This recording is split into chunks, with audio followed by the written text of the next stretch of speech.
Hi everyone, welcome back to my channel. Rashmi food kitchen में एक बार फिर से आपका बहुत बहुत स्वागत है। तो आज मैं आपके लिए लाई हूँ मसाला भिंडी रेसिपी। बहुत ही टेस्टी रेसिपी है। इसके पहले भी मैंने भिंडी की रेसिपी मेरे चैनल में डाली हूँ, आप वो जाकर मेरे चैनल में देख सकते हैं।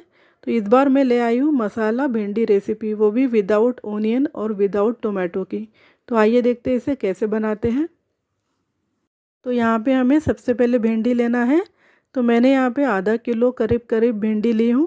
आप अपने हिसाब से भिंडी यहाँ पे ले सकते हैं।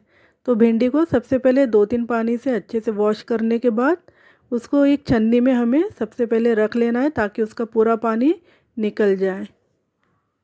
तो यहाँ पे भिंडी का पूरा पानी निकलने के बाद हमें एक सूती कपड़ा लेना है और कॉटन के कपड़े से भिंडी को बहुत ही अच्छी तरीके से यहाँ पे पोंछ लेना है।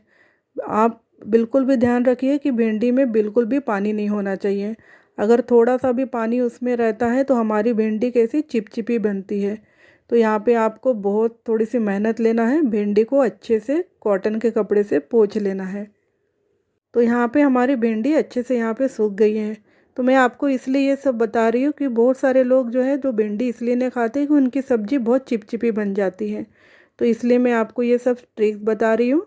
भिंडी अच्छे से पोंछ लेने के बाद 5 मिनट के लिए हमें फ़ैन के नीचे इसको रखने से क्या होगा, ये पूरी अच्छे तरीके से सूख जाएगी। अब हमें इस भिंडी को अच्छे तरीके से यहाँ पे गोल गोल काट लेना है। तो यहाँ पे आप देख सकते हैं कि मैं भिंडी एक साथ दो दो ले रही हूँ। इससे क्या होगा कि हमारा टाइम भी बच जाता है और बहुत जल्दी यहाँ पे भिंडी हमारे कट भी हो जाते हैं। तो यहाँ पे भिंडी काटते समय एक बात ध्यान रखनी है कि बहुत पतले नहीं काटना है हमें यहाँ पे, और बहुत ज़्यादा मोटे भी नहीं काट लेना है। तो इस तरह से हमारी भिंडी यहाँ पे कट हो गई है, आप देख सकते हैं। अब यहाँ पे भिंडी हमारी कट होने के बाद एक पैन में हमें 1 बाउल मूंगफली लेना है और उस मूंगफली को अच्छे से भूंज लेने के बाद ठंडा होने के बाद निकाल लेना है एक प्लेट में। अब इसे मिक्सर के एक बाउल में हमें दरदरा पीस लेना है। अब उसी पैन में हमें थोड़ा सा तेल डाल देना है। आप जो भी तेल यहाँ पे यूज़ करते हैं, तेल यहाँ पे थोड़ा सा हमें ज़्यादा लेना है। उसके बाद गर्म होने के बाद 1 चम्मच यहाँ पे राई डाल देना है और 1 चम्मच यहाँ पे जीरा डाल देना है। अब राई और जीरा अच्छे से यहाँ पे हमें तड़कने देना है।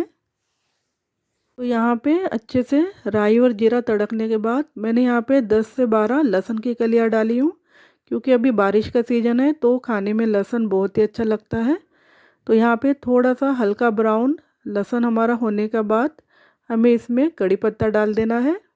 अब यहाँ पे हमें लहसुन अच्छे से होने के बाद हमने जो भिंडी यहाँ पे काट के रखी थी वो इसमें डाल देना है। अब तेल में हमें 10 से 15 मिनट भिंडी को अच्छे से फ्राई कर लेना है। भिंडी को यहाँ बिल्कुल भी हमें ढक्कन नहीं लगाना है, नहीं तो यहाँ पे पानी छूट जाएगा और हमारी फिर से भिंडी यहाँ पे चिपचिपी बन जाएगी। तो 10 से 15 मिनट हमें अच्छे से यहाँ पे फ्राई कर लेना है। तो यहाँ पे आप देख सकते हैं अच्छे से भिंडी फ्राई होने के बाद कुछ मिर्च मसाले हमें इसमें डाल देना है। तो आधा चम्मच हल्दी डालना है, 1 चम्मच यहाँ पे मिर्ची पाउडर डालना है। मिर्ची पाउडर आप अपने हिसाब से कम ज़्यादा कर सकते हैं।